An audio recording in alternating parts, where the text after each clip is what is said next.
Alright, it got dark yesterday before I could show the after on the on the lawn after mowing it. But yep, that old tractor does a good job, really good job. There it comes, right here. Look at it. Looks like a professional mowed that. It striped it nice. I don't know. I was here probably 20 minutes past dark, and then I hit it with the weed whacker. Because you know what? Hey, this property is right on the main drag. See, it's really just this side and the backyard. There's nothing up front. You know, she's got that embankment there. But all this property that's here, all this in front of me was all at one time owned by them at this property. And then in the 70s, this is crazy talk. In the 70s, the man and his brother sold the property for, you know, all this property down to there, down to where it meets to the end of where there's a park. I forget what she said. I think it was at the time 30,000 only. 30,000. You know how much money all this property would be worth right now? If you went to sell, if you still own this much of the property and you went to sell it, you'd be a millionaire a couple times over. Easily.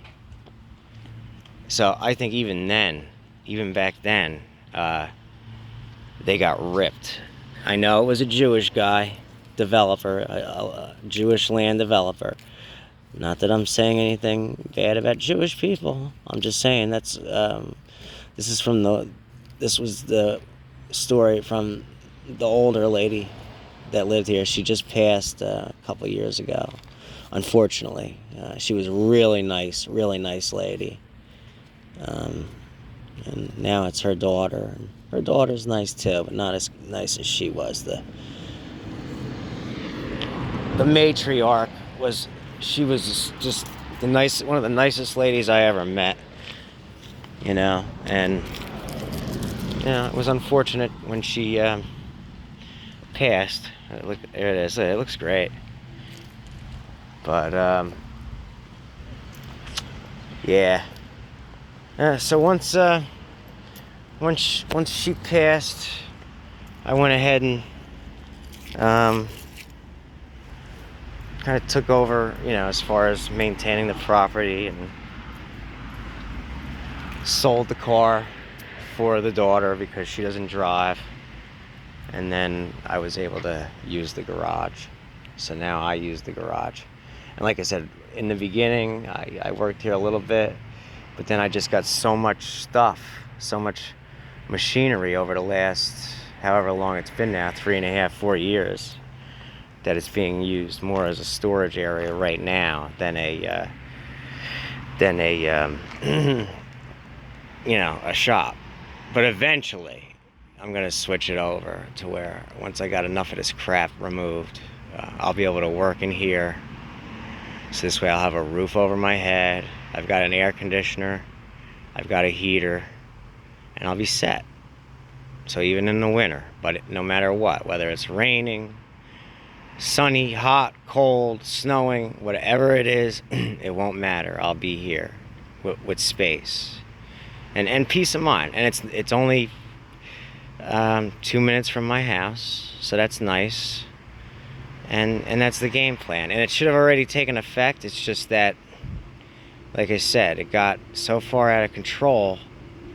And then for a while I was going down and working with my uncle in Howell, because he's got a really big building. And you know, I was working there, and I still have some equipment there that I had to go get really soon because he's bitching about it. But instead of calling me, he just calls my father and says, hey, if he doesn't come get this stuff soon, yada yada. It's like, why can't you call me and talk to me like a man and not cry to my father and then have my father tell me about it, you know what I mean? But I came here. I'm gonna look. I got a couple things still at home I gotta mess with. There's a mini Mantis tiller, and those aren't cheap. I've had that thing about 4 years, so I think I might mess with that today. And then I can come back here and pick probably this one, since it's the easiest one to get to. This one's a John Deere, but remember, it didn't have a deck. And then the engine was clunking, and then I'm the idiot that blew the motor. It could probably still be repaired, but I don't know if it'll be worth it. The anti-vibration, the counterbalancer thing somehow broke loose inside, and I ran it, and then it must have completely let go, and it cracked up. It cracked the back of the block. So the block would have to be JB welded, and then the counterbalancer would have to be replaced, which I have. I have it. It's just a matter of, you know, you gotta open up, replace it, and then is the block still gonna be okay? Or did other damage occur that made it where you can't fix it anymore, you know?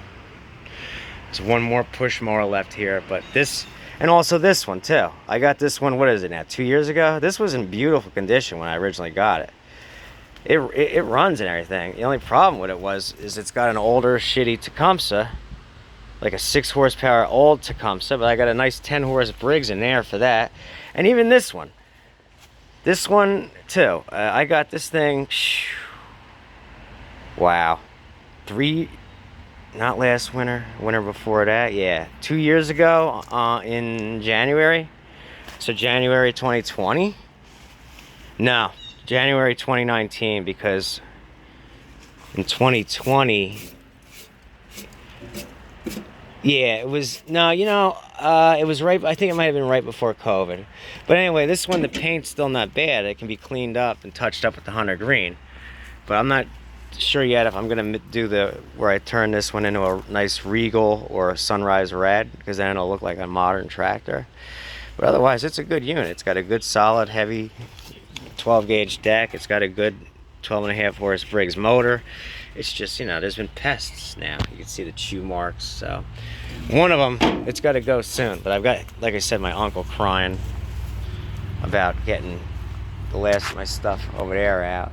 And even this, see, look, and here's the sticker. There's that sticker I needed. The pressure washer pumps shot, but the engine on this one and in the garage are good. So 2 good Honda motors. It's a lot of stuff I just got to take apart for the motors and parts. And then some things are just, you know, getting them out and going. And even that older LT4000, it looks bad right now. I drove that in. I drove that one in here. Cleaned up, you know, I got a seat for it. You know, it's just all mildewy. Cleaned up and everything. It's still a $600 machine. These are $600 machines, easy. Easy. This, you know, you're talking 800 painted red. That other one over there, 800 painted red. This became a parts unit. I've had 3 of these already. I sold one of my uncle dirt cheap with a bagger. I sold one last year without a bag for, what was it? I don't know, 500. And that one had a hydro. And then there was this one, which at this point it's basically a parts machine. But look at the transmission on this thing. This is a manual transmission. Look at the size of that transmission on this RER, rear engine rider. This was imported from Japan. This is when they made them in Japan and imported them over. Now, Hondas are made in North Carolina. I'm sure some of the parts might be imported, but basically they're made and put together in North Carolina. It's cheaper for them to do it that way. But this is back when they imported them. This was no joke back in the day. Now it's, I don't think, worth it. The front wheels are, I don't know. It's just, I don't think it's worth it in its condition. Part it out. There's plenty of good parts on it for someone who needs parts for theirs. But yeah, I mean, these are out here, but I got a ton of push mowers in the garage I got to deal with, so I can just finally start getting in there. And then maybe put some of this stuff in there so it doesn't get destroyed. If you cover this stuff, the problem is they start eating the freaking covers. I've got moles and mice like crazy around here. That's the one problem. And the only real issue with the garage, at one point, I don't know if it was, she said that people were related to her, the older lady. But the people, they took the gutters down off of here. And you see those boards, I replaced them. They were rotted out and then painted them. They already need another coat. Same thing on the other side. The boards were completely rotted out, at least half of them. I had to replace them and repaint them. The one side, this side of the roof isn't quite as bad, but the other side, the roof, the shingles are completely deteriorated and falling off. Moisture is starting to get in on the wood, and it's actually leaking in one spot. So I really had to find time and get that roller roof stuff and just, you know, maybe, you know, scrape the old shingles off, most of them, or just go right over it with the roller roof. You know, one strip, another strip, another strip, until you get to the middle. And this way, when it rains, it goes down and right off. So this way, it's not, because, you know, this thing's absorbing a lot of moisture, and eventually it's going to rot it out, and it is causing moisture and dampness inside of there. You know, and when I start coming here more frequently, I can keep the door open to let air out, right? But like if I need to be in there and shut the door and work, I'm gonna have some ventilation, because it's definitely not really good in there. It's not fresh air for sure. So this is why, you know, I don't mind making videos, but I got a lot to do. So this is why I was saying you might not see me making videos for a little while, because I really got to crack the whip for a few reasons. I got a lot to do, and, you know, I'm falling behind a bit as far as the revenue and just all the shit I have. But yeah, it came out good. That used to be a pathway out. When this fence was put here, I don't think that property was there yet, so that was a pathway out to the woods. It's cutting good. I definitely still need to get new blades for the machine. Remember I mentioned it last year? I put an older set of blades on that were already used from a 90, so the blades were slightly different, but they were still good. They would still fit on there, and it's still cutting decent. But once I put a new set of blades on, it'll really be cutting good. But I did good. But see, down over here, there's no actual grass. It's just this, and I don't mess with that part of it. I just take care of the grass.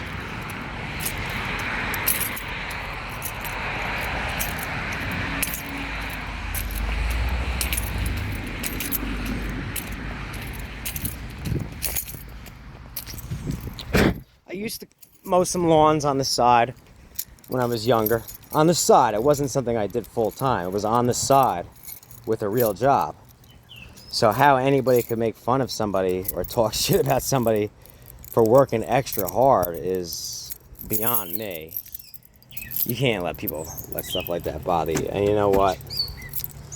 It came from somebody who I said far worse things to and treated far worse. So you know what? I deserved it and can't really be mad for it, you know. And I tell you, I really do regret how I was when I was younger. I should not have treated certain people the way I did, especially certain people, specifically certain people. First of all, you don't treat a female that way in any, you know, I know better now. Like I do. Like that would never happen now. Then it was a bunch of things. I was messed up. I was an immature kid, right? So I talked to, you know, people. I mean, I pissed off a lot of people, but, you know, a female, you can't get mean or nasty or raise your voice to a female, especially one. You can't do it at all. all right? But especially not one that is super pretty and can have any guy she wants. You can't do that. You can't do that. You know what I mean? I know better now. Like, I never would have done that. You know, and you can't be jealous. You know, the person wasn't my girlfriend, and again, they weren't my property. You know what I mean? I had no business ever getting upset.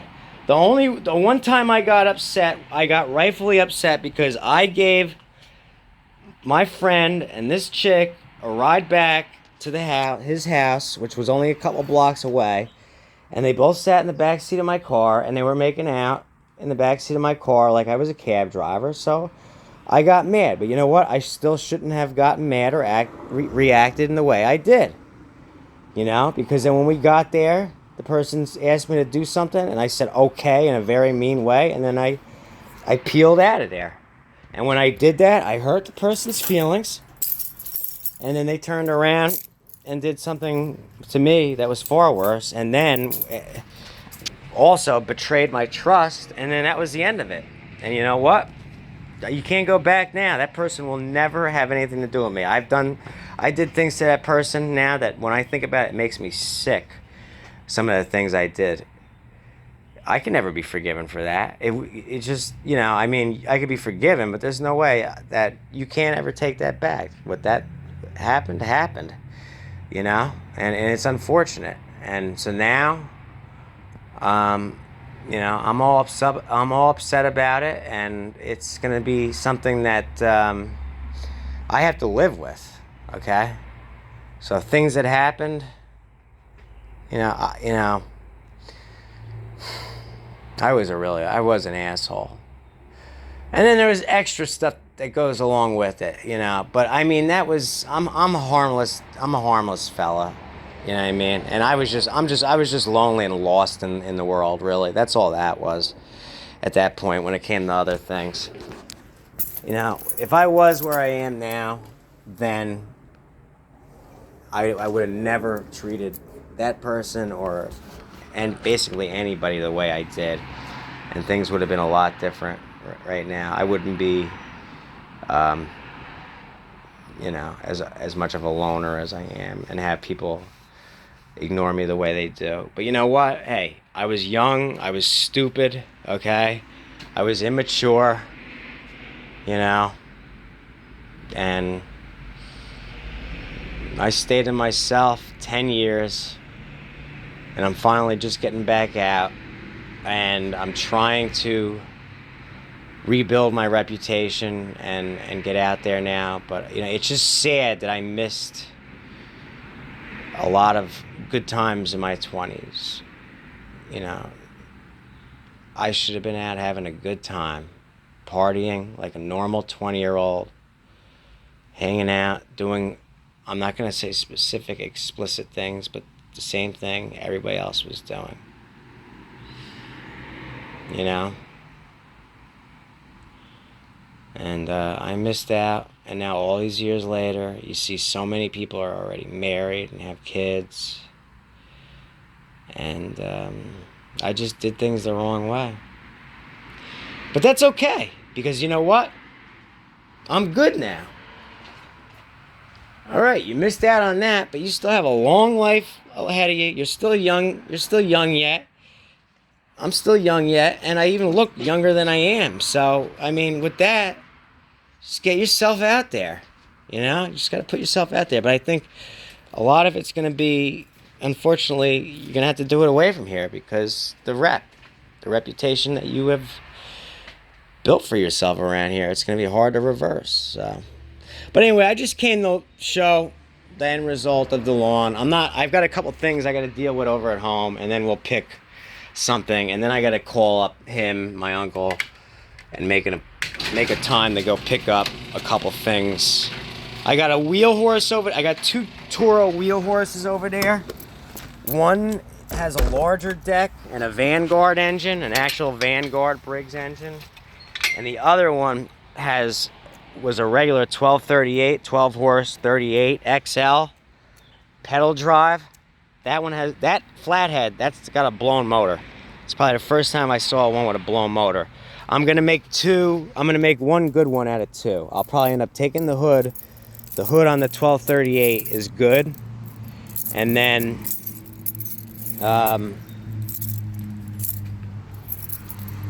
yeah. And then I'll make the 42. It's a larger deck one. The 30, so the one's the 1238. I'll take that one apart, use the hood for the other one that has like a larger 46 or 48 inch deck, I forget, right? Make that one nice, get good money for that one, and I'm pretty sure that's a hydro. I got 900 for a 1338 hydro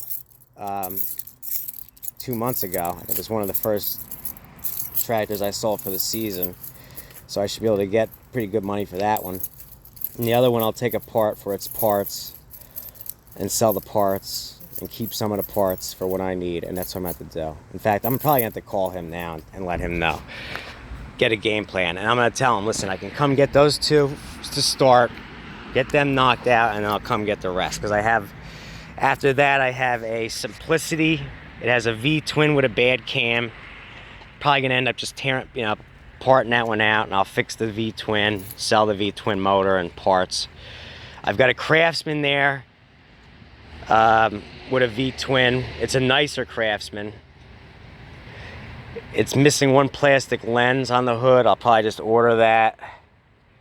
It's a red one. I think it's like a DLT 3500, something like that. It's a pedal drive Craftsman with a V-twin, and I think the head, one of the valve guides on the head slid, so it's got to be pressed back and then braze welded so that it'll work properly. And then is there another one after that? There's that Craftsman, there's that Simplicity, there's those two Toros, and there might be one more after that. And then I have inside, because he's got that stuff outside behind the building.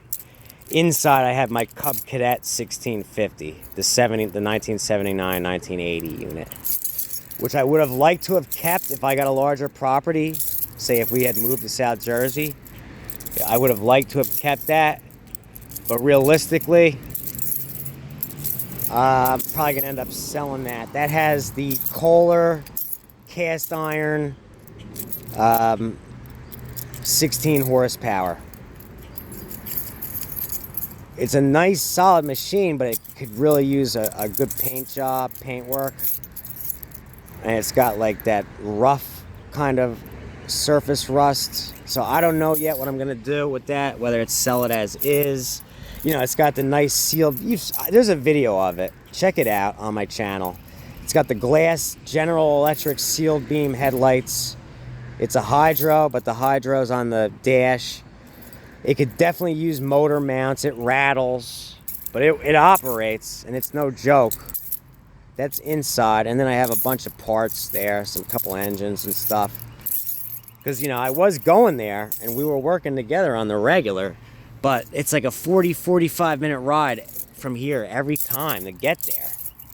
And there and back. And with gas being as high as it is now and all the shit I got to deal with here, I just don't have time to do that. So that's the game plan. So check it out on my channel if you want to see that one. It's a pretty nice machine. I got that free in Princeton. That was the heaviest machine I ever picked up. And that's when I still had the S10. That thing lowered the S10 down hard. That was a miracle that thing got up in there. But it got there. With this truck, it would be no problem. And, eventually, depending on what it is, I could eventually just get a trailer. Leave the trailer here, a registered trailer, and make it easier. But with the amount of stuff I already have, and then, I really want to switch over to repairs instead of the flips. Flips are great. I've made great money doing it like that. I've been doing it like that a very long time. It's just repairs, and the official repair business would be better. It's easier. You focus in on specific things that are wrong, you fix them, and you get them out. And you keep going. It's quicker, faster money. You're not going over the machine top to bottom. fixing every little thing, scrubbing the crap out of it, repainting it, listing it for sale, dealing with having to sell it and all that. Repairs, it's, hey, my machine doesn't start, or my machine did this, or my machine did that. They either bring it here or I pick it up. I fix that issue. Maybe offer a full tune-up, like my buddy was saying. You know, and you do like 5 of those a day, every day, or 5 days a week. You could be making, you know, a lot quicker. So that's my game plan, is to finally eventually switch over. That's what my buddy Mondo did. He was doing flips. He moved to Florida. He started up his own business down there now, where he does mainly repairs. He does a lot of repairs for landscaping contractors. A lot of people say stay away from that, because those machines just get really beat to hell. But, you know, anybody, residential. Because there is no repair place around here anymore. I mean, I would have to go drive over there and look, but the one on Cranberry Road over there, between Cranberry Road and Old Bridge Turnpike, pretty sure they closed. The only one in this vicinity is Spotswood, and that's all the way over about 20 minutes from here. That's the nearest one now. There used to be one 3 minutes away on the main road down there, and there used to be one 3 minutes away over there. I think they're both closed. The only one left is 15 minutes away. And then also Home Depot, I believe, does repairs, but, you know, how much are they? How long do you have to wait? You know? So, it's a prime thing. And I could always figure out, just start doing other things too. You know? That's just part of it. Here comes a landscaper now. Brand new truck, brand new dump truck. It's probably like a $80,000 truck. The trailer, $15,000 trailer. They fucking work, but you know what? That's primarily the Hispanics do that now. It's just the kind of way it went. But yeah, I got laughed at for working my ass off, doing that on the side. It wasn't even like my main thing. I had an actual job too. I don't know how anybody could ever laugh at anybody for working their ass off and having a good work ethic. The only problem was, I was getting used a lot for my money, and I wasn't having fun at the same time. It's like, okay, work hard and play hard too, right? The problem is I worked hard and I didn't play hard. When I was younger, I took things too seriously. I didn't laugh at myself. I should have worked hard and banged hard too. I played hard too when I was younger. But that was my loss and other people's loss too. But that's it. I gotta look up a few things and call my uncle and get that set up. So this will be part 2 of that video I made yesterday. Later, guys.